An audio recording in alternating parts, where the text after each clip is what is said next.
ఇదే భగవద్గీత 4వ అధ్యాయంలో 8వ శ్లోకాన్ని గనక తీసుకుంటే, పరిత్రాణాయ సాధూనాం వినాశాయ చ దుష్కృతాం ధర్మ సంస్థాపనార్థాయ సంభవామి యుగే యుగే అన్నారు. ఈ 2 శ్లోకాల ద్వారా పరమాత్మ యొక్క కర్తవ్యం ఏంటో మనకు అర్థమవుతుంది. సో ఇక్కడ యదా యదా హి ధర్మస్య అన్న శ్లోకం గాని, పరిత్రాణాయ సాధూనాం, పరిత్రాణాయ అంటే ప్రొటెక్షన్, అంటే రక్షిస్తాను సాధు సంతులనంటే బాహ్యమైన సాధువు యొక్క వస్త్రాలు వేసుకున్న వాళ్ళు కాదు. సాధూనాం అంటే సాత్విక స్వభావం.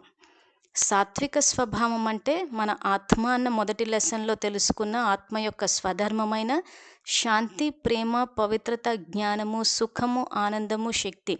ఈ సాత్విక స్వభావం ఉన్న వాళ్ళని రక్షించి వినాశాయ చ దుష్కృతాం అంటున్నాడు. సో ఇక్కడ దుష్టులని శిక్షించడము అనేసి మనము బాహ్యంగా శరీరం యొక్క స్థాయిలో అర్థం చేసుకోవడం వల్ల పరమాత్మ హింసకు దిగినట్టు అర్థమవుతుంది. కానీ పరమాత్మ ప్రేమసాగరుడు. అటువంటి ప్రేమసాగరుడు తన ఆత్మలైన తన పిల్లలని చంపడం అంటూ ఎక్కడా ఉండదు. సో ఇక్కడ భక్తి మార్గంలో పురాణాలు గనక తీసుకుంటే, పరమశివుడు ఎక్కడెక్కడైతే రాక్షసులను సంహరించారో అక్కడ సంహరణ అన్న పదాన్ని వాడారు.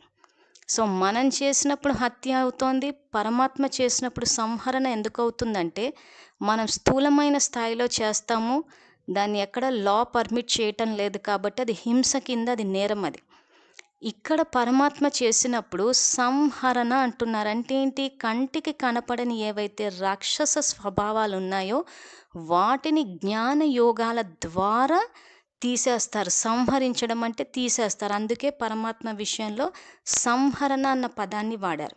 సో ఇక్కడ ఈ శ్లోకానికి వస్తే వినాశాయ చ దుష్కృతాం అంటున్నాడు. ఇక్కడ నాశనము అనట్లేదు, వినాశనం అంటున్నాడు. అంటే వికారాలకి వశమై ఏవైతే మనము దుష్కృతం అంటే దుష్ట కర్మలు చేస్తామో వాటిని వినాశనము అంటున్నాడంటే జ్ఞాన యోగాల ద్వారా వాటిని వినాశనం చేసేస్తారన్నారు. ఇది పరమాత్మ యొక్క కర్తవ్యం.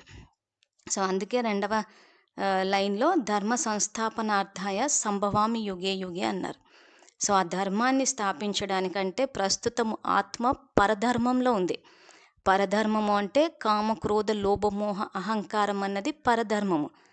స్వధర్మము అంటే ఆత్మ యొక్క స్వధర్మమైన ఈ శాంతి, ప్రేమ, పవిత్రత.